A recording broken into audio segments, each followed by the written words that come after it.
Bienvenue à tous, c'est Chisto, ça fait quelques temps qu'on s'est pas vu et peut-être que ça s'entend un peu à ma voix, je suis un peu malade, du coup je m'excuse si j'ai la voix un peu bizarre. Du coup, ça fait quelques temps que j'ai pas fait de vidéo, je suis désolé pour ma petite absence, mais théoriquement on est de retour avec plusieurs vidéos par semaine et aujourd'hui on va aborder un sujet tout juste exceptionnel, un sujet que je m'attendais pas à aborder de si tôt. On va parler d'émulation Nintendo Switch et d'émulation Nintendo Switch sur téléphone, oui, vous m'avez bien entendu. Pour ceux qui ne sont pas au courant, faut savoir que je kiffe l'émulation depuis que je suis tout petit. Faut savoir même que la première vidéo qu'il y a sur cette chaîne, c'est un tuto pour jouer à un émulateur 3DS sur PC. Et faut savoir que l'émulation sur Android et même sur iOS, mais on va se concentrer sur l'émulation Android parce que c'est la plus simple, et bien elle existe depuis super longtemps. Et faut même savoir que j'avais fait une vidéo il y a quelques temps, émulation Nintendo 3DS sur Android. Il y a un an de cela, l'émulation sur Nintendo 3DS, bah ça fonctionnait mais ça buguait quand même pas mal. Et là, je me suis retrouvé totalement surpris à voir qu'il y aurait apparemment une émulation Nintendo Switch pour Android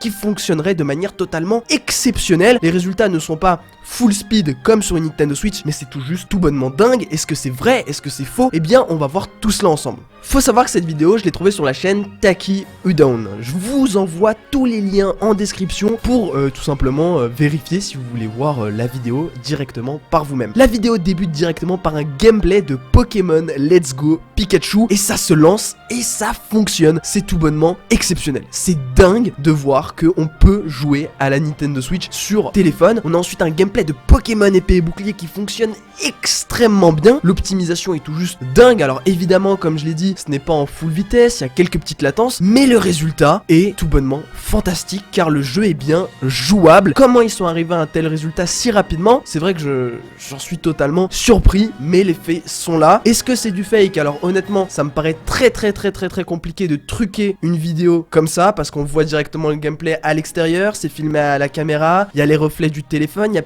même les petites marques du téléphone, etc. Donc c'est très compliqué de fake une telle vidéo, donc c'est probablement, voire quasiment sûr que c'est vrai. Oui, on arrive à faire marcher de la Nintendo Switch sur Android de manière extrêmement jouable. On le voit avec le gameplay de Pokémon épée et bouclier que vous avez sous les yeux. Ensuite, il a enchaîné directement avec un autre gameplay, l'un des jeux les plus vendus de la Nintendo Switch aussi, Super Mario Odyssey. Et là, ça fonctionne aussi. Alors j'ai l'impression qu'il y a un peu plus de latence qu'avec Pokémon, mais les résultats sont quand même dingues, sont quand même exceptionnels. Je veux dire, ça marche, c'est jouable. C'est pas juste pour lancer et qu'on se dit ça se lance. Moi je sais pas, pour ceux qui se souvenaient à l'époque de l'émulateur 3DS, on pouvait lancer les jeux mais c'était injouable. Là on peut lancer et jouer, certes avec d'énormes pertes d'FPS, mais ça reste jouable. Ensuite on va passer sur un petit Zelda, et là ça marche. Après c'est pas le jeu le plus bouffant, faudra voir ce que ça donne sur Zelda Breath of the Wild. Même si Zelda Breath of the Wild est lançable sur Android, faudrait voir, sachant que c'est l'un des jeux les plus gourmands de la Nintendo Switch. Et pour finir, le jeu qui m'intéresse aussi beaucoup, c'est qu'il a réussi à lancer Let's Go Pikachu et Let's Go Evoli sur le téléphone. Alors on peut remarquer une chose très intéressante, et ça sur la plupart des jeux, c'est que quand on rentre dans un espace restreint, les FPS sont boostés.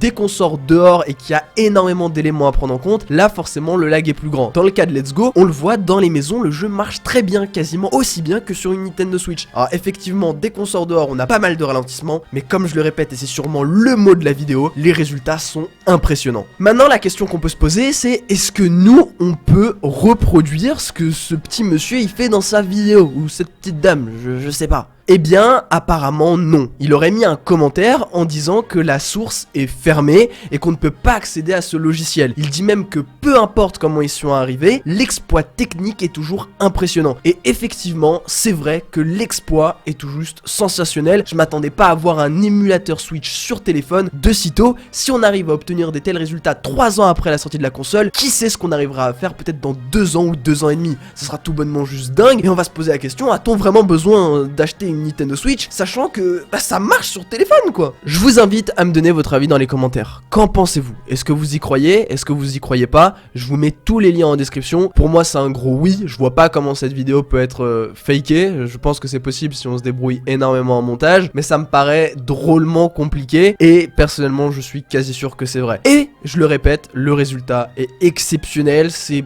très bon pour la suite et des annonciateurs de énormément de bonnes choses en ce qui concerne l'émulation. N'hésitez pas à lâcher un petit pouce bleu, un abonnement et un partage. Et si vous voulez que je refasse des vidéos pour tenir sur l'actualité de l'émulation Nintendo Switch sur Android ou sur téléphone de manière globale, n'hésitez pas à me le dire dans les commentaires de cette vidéo. Je n'hésiterai pas à vous faire des vidéos si on a des news, si on a des premiers liens de téléchargement du logiciel qui tombent, ce qui nous permettra à nous tous d'expérimenter du coup ce que donne l'émulation Switch sur Android. Bref, n'hésitez pas à vous abonner, à laisser le petit pouce bleu, l'abonnement et le partage. C'était Chisto, portez-vous bien et prenez soin de vous. Allez, bye tout le monde.